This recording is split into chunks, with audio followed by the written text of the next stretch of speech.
25 hektar, si përfaqe toke e kultivuar në serat me luleshtrydhe të fermerëve të Kafaraj, në njësinë administrative Frakull, janë në ujë nga dalja e shtratit të lumit Vjos. Përmbytjet kanë dëmtuar rreth 60 kultivues, të cilët pohojnë se uji në sera ka arritur në nivelin e 2 metrave, si asnjëherë më parë, teksa theksojnë se luleshtrydhja tashmë është në fazën e prodhimit të saj. Çdo gjë këtu për neve na purit e shumë të lumit, se ky lum nuk krahasohet vetëm në vitin 1971. Se ka dalë edhe në 2003, ka dalë në 2016, por nuk ka dalë në kaq sasira ose të ketë pasur kaq purje të mëdha. Këto purje që ka pas kësaj radhe neve na ka shkatëruar si fermer. Këtu janë rreth 200 ca hektar luleshtrydhe që e mbizetrohen nga ujë. Një pjesa më shumë se një pjesë që e ka mbjell nga ato strati e lartë se ka kapur janë ndryshe. Po këtu llogariten përafërsisht 100 hektar me çfarë them unë, po do bëhet një vlerësim se sa të dalë reale sa është përmbytur. Rreth sa fermer prekeni? Tu preken me afërsim mbi 60-70 fermer. Vetëm ne këtu jemi gati 30 fermer, 40 fermer të kësaj grupës këtu. Po të tjerët akoma që janë pa mbledhur dhe nuk dinë gjë. Ju na gjetën në këtë pikë këtu ku jemi mbledhur çereku i fermerëve.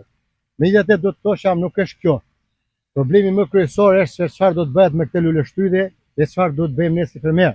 Luleshtrydhja tashmë është në fazën e Luleshtrydhja ishte në fazën e prodhimit, domethënë ky ishte viti, domethënë muaj janar, shkurt deri mars, sepse ajo lulëzon 2 herë deri në 3 herë. Tani lulëzimi i parë ishte ky me kokra, me të gjithë prodhimin që ajo ka në vetvete, që ne do ta vilim për rreth 3 muaj, gjerë muaj mars, kjo fazë përfundon dhe kjo fazë e prodhimit. Dëmi është shumë i madh.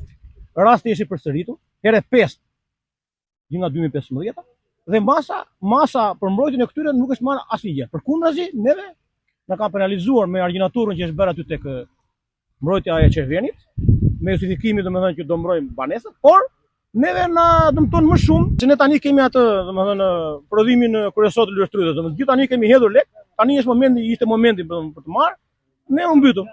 Për momentin tani u mbytëm, tani se çfarë do bëhet, se ndihma, se Kjo është situatë e përsëritur, thon fermerët e dëmtuar dhe e pohojnë se nuk janë dëmshpërbluar asnjëherë përveç se në përmbytjet e herës së parë në vitin 2015, kur janë dëmshpërbluar me 10% të dëmit që kanë pësuar. Vetëm vitin e parë na ka ardhur këtu kryeministri, na ka premtuar që do jap 100%, ne e kemi thënë do na japësh 50%. 50% nuk i duam. Nga 100% të premtimit të kryeministrit kanë ardhur kanë vlerësuar 30% të dëmit dhe nga këto 30% na kanë dhënë 10% të dëmit. Vetëm vitin e parë. Vitin e dytë, me radhë, herë 5 kësaj radhe nuk ka shkelur këtu kem robi nga anë shtetit. As edhe një rjallë kësaj radhe, po mos lajmëroni neve juve, këtu do ishte sikur s'kishte ndodhur asnjë gjë. Këtu është bërë katastrofë. Katastrofë po shumë e rëndë. Sipas fermerëve, dëmet janë të pallogaritshme në një kohë kur ekonomia e tyre familjare është e bazuar te të ardhurat nga kjo kulturë.